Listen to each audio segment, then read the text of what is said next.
When the world watched the film Crazy Rich Asians, they saw a cinematic universe of high-end couture, dumpling-making parties and grandmotherly approval. It was a glamorous, sanitized peek behind the bamboo curtain of Asian wealth. But that was fiction. The reality of Asia's true power players, the dynasties that control energy grids, national supply chains and banking systems, is far darker, far more volatile, and infinitely more consequential. We are not talking about families who simply buy expensive handbags or throw lavish weddings. We are talking about industrial clans whose internal disputes can shift the GDP of entire nations, and whose personal scandals can bring down governments. There is a pervasive myth that Asian business culture, rooted in Confucian values of hierarchy and family honor, is inherently stable.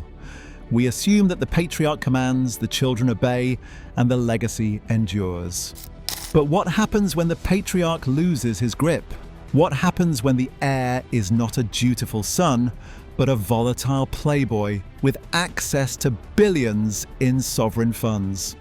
Or when a brother decides that the only way to secure his inheritance is to orchestrate a boardroom coup that looks more like a military operation.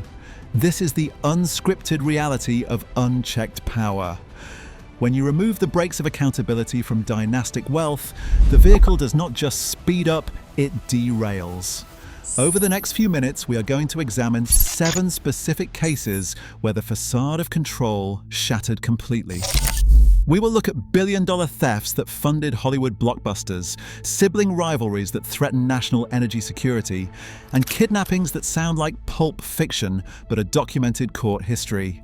This is an examination of how unchecked power shapes modern Asian economies and societies, and the devastating cost when that power spirals out of control. To understand the scale of modern excess, we have to start with the man who treated a national treasury like a personal debit card. Joe Low was not a businessman in the traditional sense. He was the architect of the most audacious financial magic trick of the 21st century. While most dynasties build wealth over generations, Low attempted to fabricate an empire overnight using the 1MDB Sovereign Wealth Fund. This fund was designed to develop the Malaysian economy, to build infrastructure and power plants for the public good. Instead, it became the fuel for a party that spanned the globe, burning through billions of dollars with a ferocity that stunned global regulators. The numbers involved are difficult to comprehend. We are talking about $4.5 billion misappropriated. Joe Low did not just skim off the top, he hollowed out the fund to finance a lifestyle that eclipsed even the wealthiest monarchs. He purchased a super yacht, the Equanimity, for $250 million, a vessel so large it became a symbol of his untouchable status. He bought original paintings by Van Gogh and Monet, treating masterpieces of Western art as mere poker chips in a high-stakes game of status. Perhaps the most biting irony of the entire scandal involves his venture into Hollywood. Low used stolen Malaysian development funds to finance the production of The Wolf of Wall Street, a film literally about financial fraud and excess. He was funding a story about a criminal stockbroker using money he was actively stealing from his own country. The out-of-control element here was the delusion of immunity. Low operated under the belief that the party would never end, because his guangxi, his connections, were too powerful to fail. He had cultivated a close relationship with Prime Minister Najib Razak, mistaking political access for legal immunity. He believed that holding the keys to the Prime Minister's inner circle meant global financial regulators would simply look the other way. But the global financial system eventually notices when billions move without explanation. The collapse of the 1MDB scheme didn't just bankrupt a fund, it toppled the Malaysian government and shattered the 60-year rule of the Barisan National Coalition. It proved that even the most powerful connections cannot hide a $4 billion hole forever. Joe Low remains a fugitive, a living testament that you can buy a $250 million yacht, but you cannot buy a permanent escape from reality.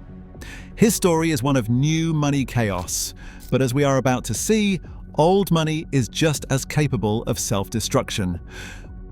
We move now from a man who spent billions to buy status to a family that fought over them while their patriarch lay dying. If Jolo was a story of a thief breaking into the bank from the outside, the saga of Stanley Ho is a story of the bank manager being robbed by his own staff, except in this case the staff were his wives and children. Stanley Ho was not merely a businessman. For 4 decades he was the king of gambling. He held a government-sanctioned monopoly on the Macau gaming industry. He literally built modern Macau, transforming a sleepy Portuguese colony into the only place in China where gambling is legal. For years, that's every dice thrown and every card turned in the city put money into his pocket. But while he was building an empire of casinos, hotels, and ferries, he was also constructing a domestic situation that was destined to explode. Stanley Ho had 4 wives and 17 children. In the mid-20th century, under the old colonial laws of Hong Kong and Macau, this polygamous structure was legal, but in the modern corporate world, it created a ticking time bomb of competing interests. It was a complex web of alliances and rivalries that held together only as long as the patriarch was strong enough to enforce order. But in 2009, at the age of 87, Ho suffered a fall and required brain surgery. As his health declined, the sharks began to circle, and to the shock of the business world, the sharks were his own flesh and blood. The explosion happened in January 2011. In a move that stunned the Hong Kong Stock Exchange, a massive transfer of shares in the family holding company Lansford effectively diluted Stanley Ho's personal stake to almost nothing. The ownership of his multi-billion-dollar empire had been quietly shifted to the families of his second and third wives. The king of gambling had been checkmated. But Ho did not go quietly. In a spectacle that violated every rule of traditional Asian discretion, the wheelchair-bound billionaire went on television. He publicly accused his family members of robbery. He claimed he had been forced to sign documents he did not understand. This was the out-of-control moment. It is rare for Asian dynasties to air their dirty laundry, and it is unprecedented for a father to sue his own daughters, Pansy and Daisy Ho, in the High Court for plundering his assets while he was still alive. The lawsuit shattered the image of the unified Confucian family. It revealed a ruthless scramble for power where filial piety had been replaced by corporate raiding. The timing could not have been worse. Culturally and economically, Macau was shifting. The government had ended Ho's monopoly in 2002, opening the door for fierce American competitors like Las Vegas Sands and Wynn Resorts. To survive this invasion of foreign capital, the Ho Empire needed a unified strategy. Instead, they were engaged in a civil war. While the Americans were building shiny, integrated resorts on the Cotai Strip, the Ho dynasty was bogged down in lawyers' offices, fighting over the scraps of the old empire. The dispute was eventually settled out of court, and the empire was sliced up between the various branches of the family. The unified grip of the king was gone, replaced by a fragmented collection of interests that struggled to maintain dominance against global rivals. It was a stark lesson that a house divided cannot stand, especially when that house is built on casino chips. But if the Ho dynasty struggle was about control, our next subject represents the absolute loss of it. We leave the casinos of Macau for the gilded palaces of Brunei to witness a royal spending spree that defies belief. We travel now to the tiny, oil-rich Sultanate of Brunei to examine Prince Jefri Bolkiah, a man whose spending habits did not just bankrupt a company, they nearly bankrupted a nation. While Jolo bought a yacht to look like royalty, Prince Jefri was the real thing, the brother of the Sultan and the country's finance minister. But instead of balancing the books, he treated the national treasury as a bottomless personal allowance, orchestrating a spending spree so massive it defies belief. The scale of excess here is almost cartoonish. Jefri did not just buy luxury, he bought it on an industrial scale. He owned over 2,000 luxury cars, including hundreds of Ferraris and Rolls-Royce automobiles that rotted in air-conditioned garages, never driven. He purchased the Asprey jewellery firm in London simply because he liked their wares.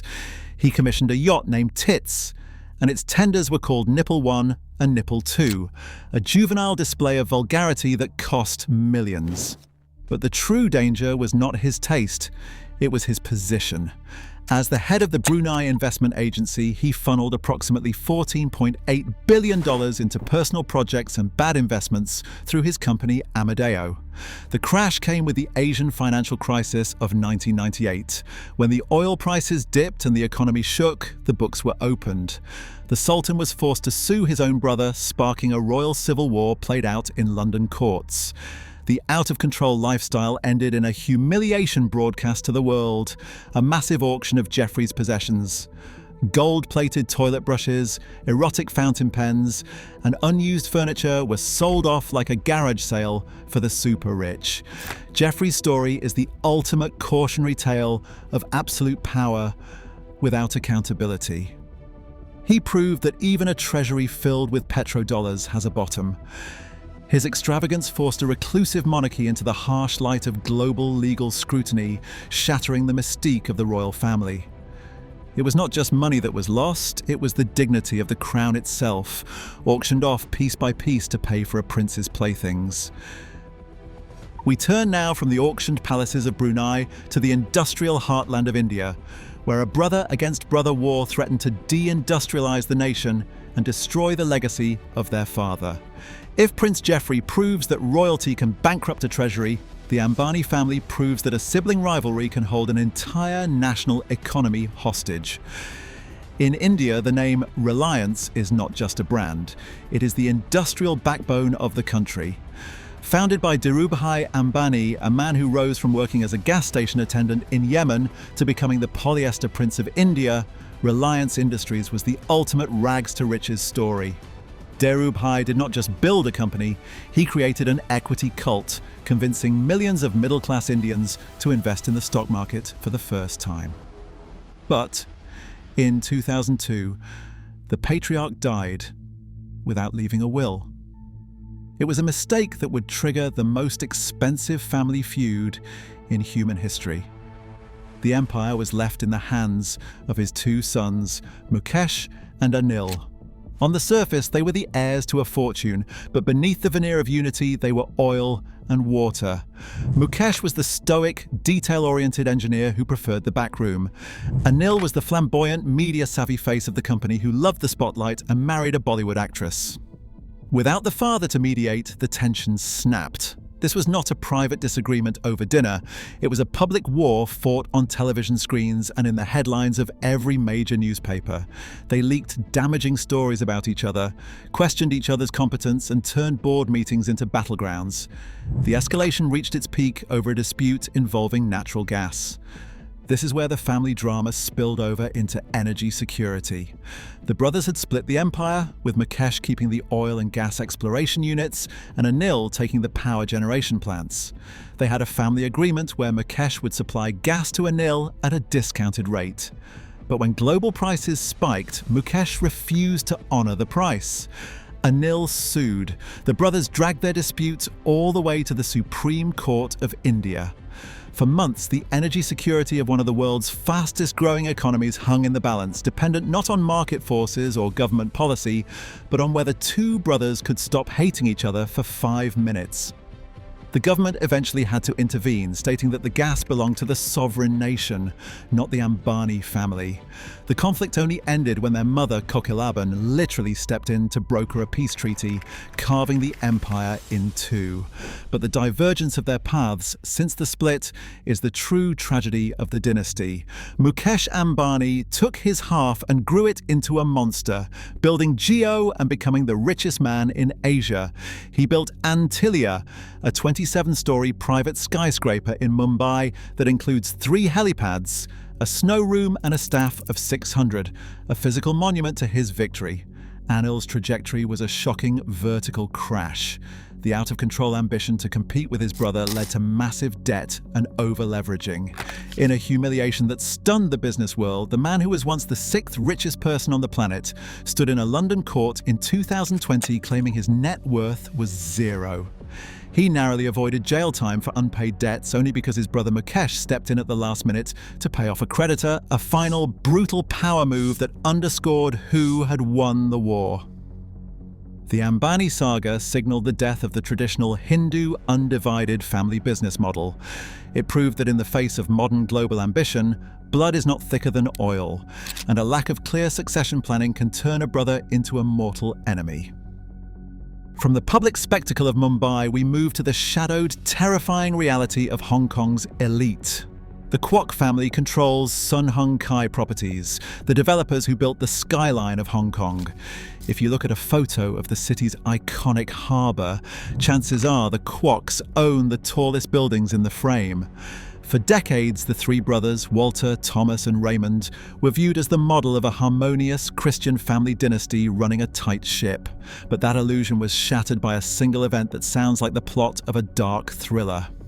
In 1997, Walter Kwok, the eldest brother and chairman of the company, was ambushed by a notorious gangster known as Big Spender.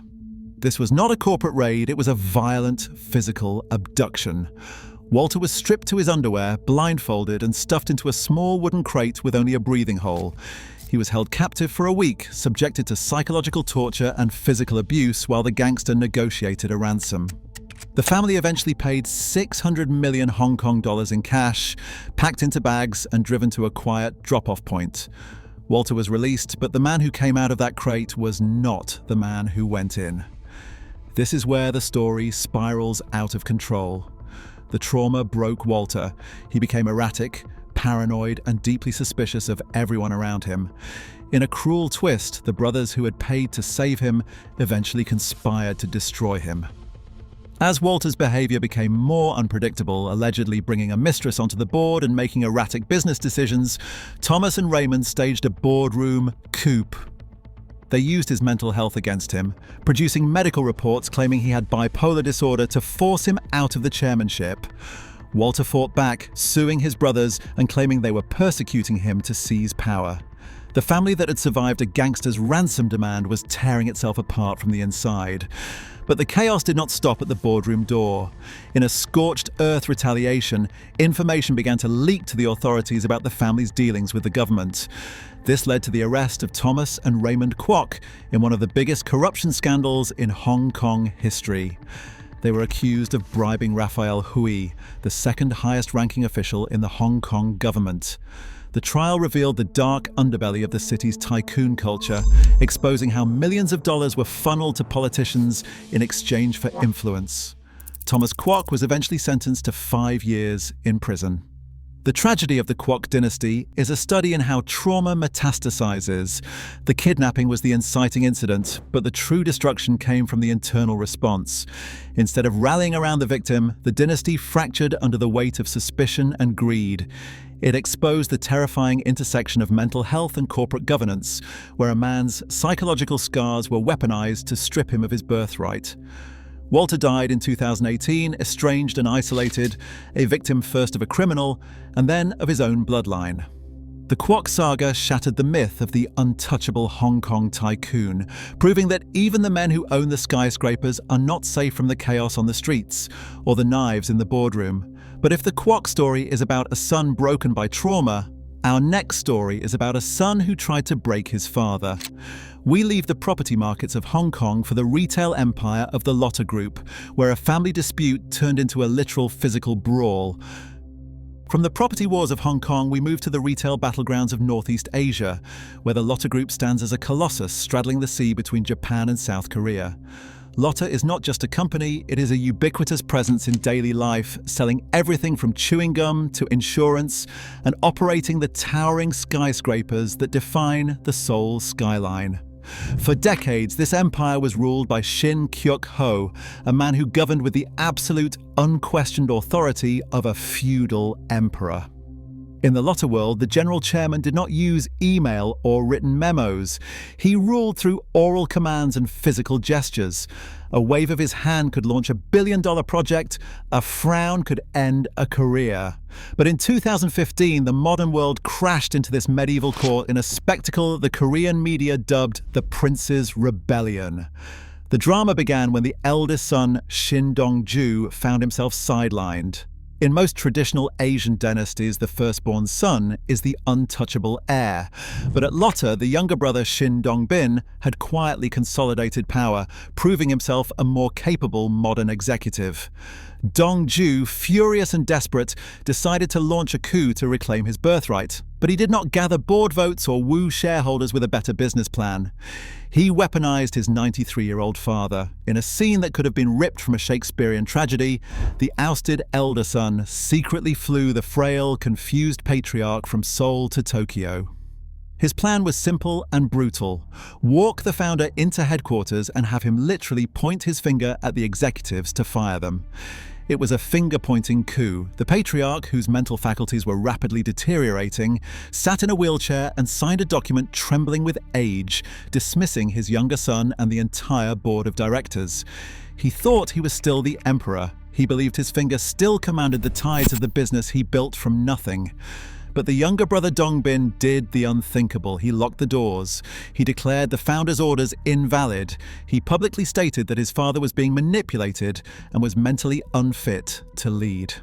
The out-of-control nature of this conflict lay in its raw, physical publicness.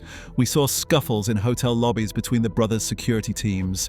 We saw the patriarch shouting in Japanese at Korean executives who bowed respectfully but refused to obey his commands. We saw a family destroying its own dignity on live television, shattering the carefully cultivated image of corporate harmony. The governance failure here was absolute. Lotte was a company generating tens of billions in revenue, yet it was being torn apart because an old man could not accept that his word was no longer law. The tragedy reached its nadir in a Seoul courtroom. The founder Shin Kyuk-ho, the man who built the fifth largest conglomerate in Korea, was indicted for embezzlement alongside his sons. During the trial, the depth of his fall was heartbreakingly clear. He screamed at the judges saying, "I own this company. Who dares to indict me?" He threw his cane in a fit of rage. He spoke in a confused mix of languages, forgetting where he was. It was the death rattle of the Emperor CEO model. He died not as a revered elder, but as a convicted criminal, watching his legacy cannibalize itself.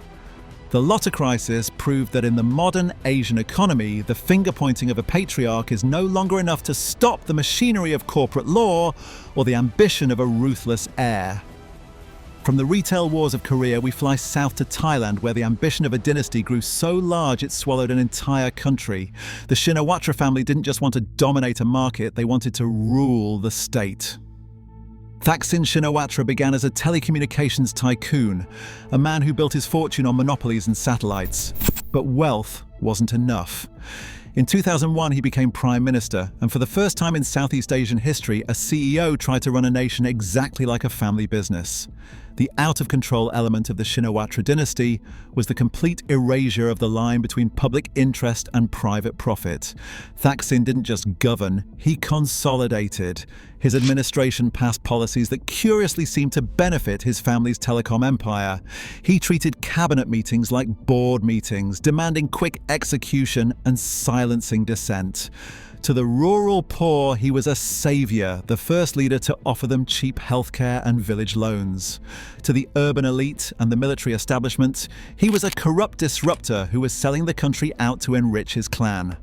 The breaking point came when his family sold their stake in ShinCorp to a Singaporean investor for nearly $2 billion, tax-free. The public outrage was immediate and explosive. The tension snapped in 2006.